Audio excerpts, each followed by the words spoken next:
This week's episodes of General Hospital centered primarily on Victor and his hostages, and we finally learned what his ultimate strategy is. The internet had a field day with it for sure. Back in Port Charles, Willow is rescheduling her wedding.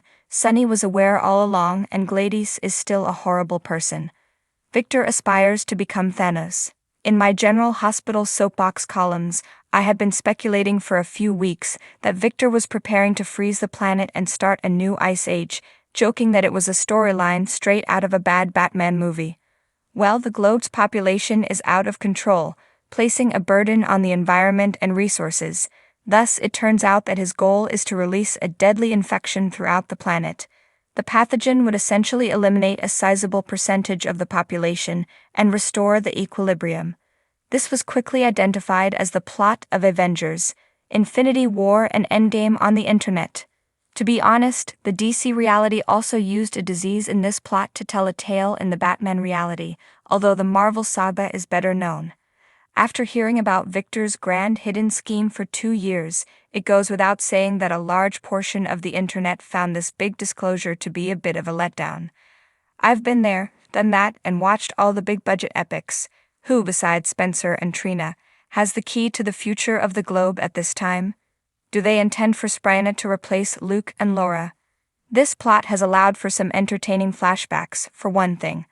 On the Titan of that era, we saw a very young Laura attempting to remember where Victor could be going. Please continue including flashbacks as this plot comes to a close.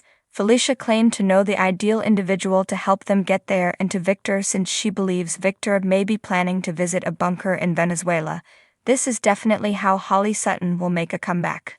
While for some the Marvel situation is too much to take, I'm waiting to see how this plays out like everyone else before making a judgment. However, I do know that if this were taking place in the 1980s, I believe I would have enjoyed this plot much more because they would have actually had the funds to travel to a remote spot to film the conclusion. Sadly, we will likely just get to see the interior of a bunker or some extremely terrible jumble settings. Spoilers ahead. If you don't want to see any spoilers, move on to the next sentence. Victor's tenure on the soap opera is about to come to an end, as Charles Shaughnessy has promised a memorable send-off. Additionally, Helena Cassadine from Constance Towers is scheduled to appear twice next month. My wish?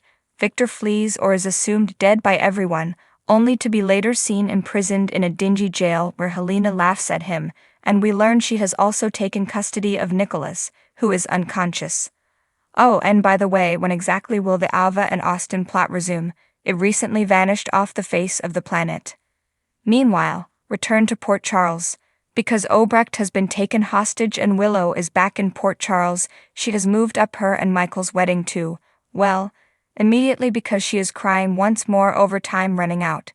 Realistically, at this point, Willow ought to have passed out weeks ago, if not from leukemia, then from dehydration from non-stop crying. Fans typically look forward to soap opera weddings because they know something major will happen during the nuptials. The wedding of Michael and Willow, though. Meh. She'll likely simply pass out before she can say, I do. Nina will probably start crying also because she wasn't invited. It wasn't astonishing to learn that Sunny had known about Joss and Dex all along, but the expression on Joss' face was priceless. Thanks for watching this video. Please subscribe to our channel, G&H Update, and stay with us.